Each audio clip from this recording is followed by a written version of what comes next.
जय भीम दोस्तों।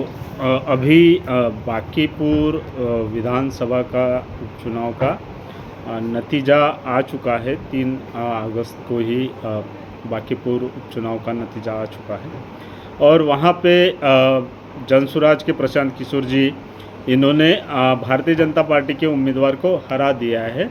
और इसके साथ में मध्य प्रदेश और गुजरात में भी उपचुनाव थे, यानी 3 सीटों पर उपचुनाव हुए थे। बिहार में बांकीपुर में, मध्य प्रदेश में दतिया में और गुजरात में भी। लेकिन सबसे ज़्यादा जो चर्चा चल रही है वो बांकीपुर उपचुनाव की चर्चा चल रही है।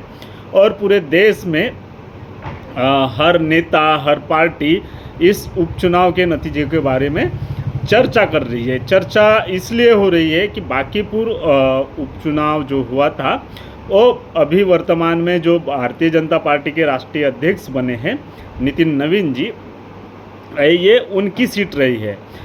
बांकीपुर से वो विधानसभा का चुनाव जीते थे, फिर भारतीय जनता पार्टी ने उन्हें राष्ट्रीय अध्यक्ष बना दिया और उसके बाद में वो राज्यसभा चले गए। और इस वजह से ये बांकीपुर की जो सीट थी वो खाली हुई थी। और इस सीट पर लगातार 35 सालों से भारतीय जनता पार्टी जीतती आ रही थी। मानिए कि भारतीय जनता पार्टी का एक गढ़ सा और बांकीपुर विधानसभा रही थी। लेकिन फिर भी यहाँ पे जो है वो प्रशांत किशोर जी की जीत हुई है। और नई नवेली पार्टी पिछले विधानसभा चुनाव में 238 जगह पर जनसुराज ने चुनाव लड़ा था और 236 जगह पर उनकी जमानत जब्त हुई थी। तो और 3%, लगभग 3% उनको वोट हासिल हुआ था। लेकिन बांकीपुर उपचुनाव में प्रशांत किशोर जी खुद ये उपचुनाव लड़े और जीते। इसको लेकर सभी पार्टियां अपनी अपनी तरीके से टिप्पणी कर रही है। लेकिन सोचने वाली बात यह है कि बीजेपी के गढ़ में बीजेपी को हराना ये बहुत बड़ी अचीवमेंट है।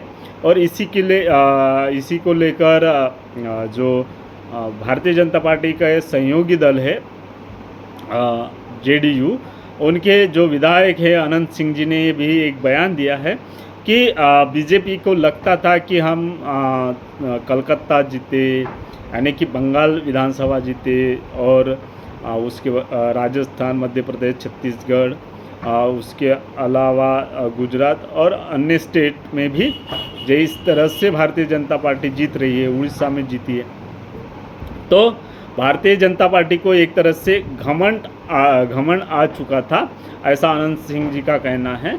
और इसी घमंड के चलते उन्होंने उनका घमंड जो है बांकीपुर की जनता ने तोड़ा है, ऐसा उनका कहना है। वो आगे चलकर ये भी कहते हैं कि इससे जो है वो मतदाताओं ने ये बता दिया है कि अगर विधानसभा का चुनाव नीतीश कुमार जी के चेहरे के ऊपर लड़े थे तो उनको हटाए क्यों, यानी कि जैसे सम्राट चौधरी को बिहार का मुख्यमंत्री बना दिया है, तो अगर आपको सम्राट चौधरी को पहले ही मुख्यमंत्री बनाना था तो वैसे बिहार के लोगों को, बिहार की जनता को बताते, मतदाता को बनाते कि आने वाले विधानसभा चुनावों के नतीजे के बाद बिहार के मुख्यमंत्री सम्राट चौधरी जी को बनाया जाएगा। अगर जनता के साथ विश्वासघात हुआ है कि उन्होंने नीतीश कुमार के चेहरे पर वोट दिया है और उसके बाद में आपने सम्राट चौधरी को मुख्यमंत्री बनाया है, तो ये जनता ने एक तरह से बताया है कि हम इस फैसले से नाराज़ है। ये भी अनंत सिंह जी ने बताया है। दूसरी तरफ विरोधी पार्टी जो है आरजेडी, जो इस उपचुनाव में तीसरे नंबर पर उनका उम्मीदवार रहा है, उनको भी ये सोचने वाली बात है कि एक तरह से एक तीसरी पार्टी की जो चर्चा हुई है पूरे बांकीपुर उपचुनाव के बाद में social media, main stream media, सभी पर प्रशांत किशोर जी की जनसुराज की पार्टी के बारे में और प्रशांत किशोर जी के बारे में जिस तरह से चर्चा हो रही है, इससे सबसे ज़्यादा खतरा जो लग रहा है वो आरजेडी को लग रहा है, क्योंकि अपोजिशन की जो जगह है वो भी एक तरह से अभी अब सिर्फ एकमात्र विधायक कुलचंद स्वराज का होने के बावजूद उसी को वो स्पेस मिलती हुई नज़र आ रही है। और इससे तेजस्वी यादव जो लीडर ऑफ अपोजिशन हैं उन्हें भी सोचने वाली बात है। तो कुल मिलाकर अगर देखा जाए तो एक तीसरा विकल्प जनता के सामने बिहार की जनता ने खोल दिया है, और आने वाले दिनों में क्या कुछ संभव है बिहार की राजनीति में, ये देखने वाली बात होगी। क्या प्रशांत किशोर आगे चलकर बिहार की राजनीति में कोई बड़ा उलटफेर कर पाएंगे, जिस तरह से लोग कहते हैं कि तमिलनाडु में भी प्रशांत किशोर जी ने की ही स्ट्रैटेजी की वजह से जो है वर्तमान मुख्यमंत्री विजय जी मुख्यमंत्री बन पाए हैं।